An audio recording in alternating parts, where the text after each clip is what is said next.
Бүтэд бурхныг дагахта бид ийм шийдэмгий байх ёстой. Хичнээн том орчин нөхцөлтэй тулгарч ямар ч бэрхшээлтэй учирсан. Хичнээн сул дорой сөрөг байсан ч зан чанарынхаа өрсөлдөд итгэх хитгэлээ алдаж болохгүй. Бурхны хэлсэн үгэнд итгэх хитгэлээж алдаж болохгүй. Бурхан хүмүүст амлалт өгсөн, үүнийг хүлээн авахын тулд хүмүүс шийдэмгий итгэлтэй төвчээртэй байх шаардлагатай. Бурхан хочхоор хүмүүс дургүй, тэрээр шийдэмгий хүмүүс дуртай. Бурхан хочхоор хүмүүс дургүй, тэрээр шийдэмгий хүмүүс дуртай.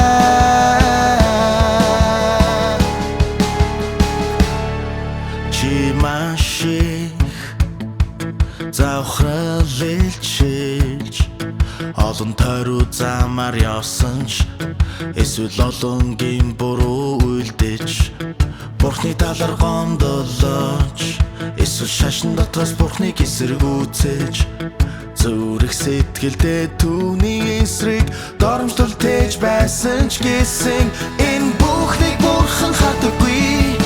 Бурхан хүн үнэнийг гэрэл хийдэг эсэх нэг өдөр өөрчлөгдөж чадах эсхийг л хардаг.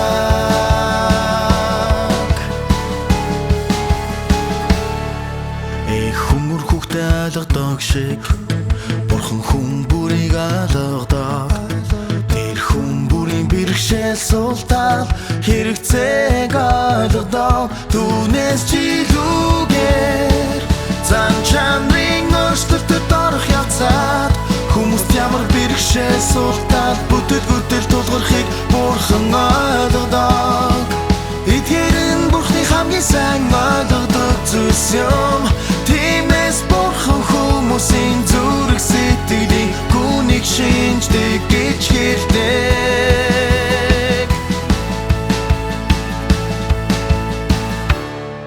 Чи хичнээн сул дорой байсан ч Бурхны нэрийг голохгүй. Түүнийг болон энэ замыг орхихгүй л бол чамд зан чанарын өөрчлөлтөд хүрэх боломж үргэлж байна. Чамд ийм боломж байгаа бол амьд үлдэх найдвар байна. Тиймээс Бурхнаар амруулах найдварч байна.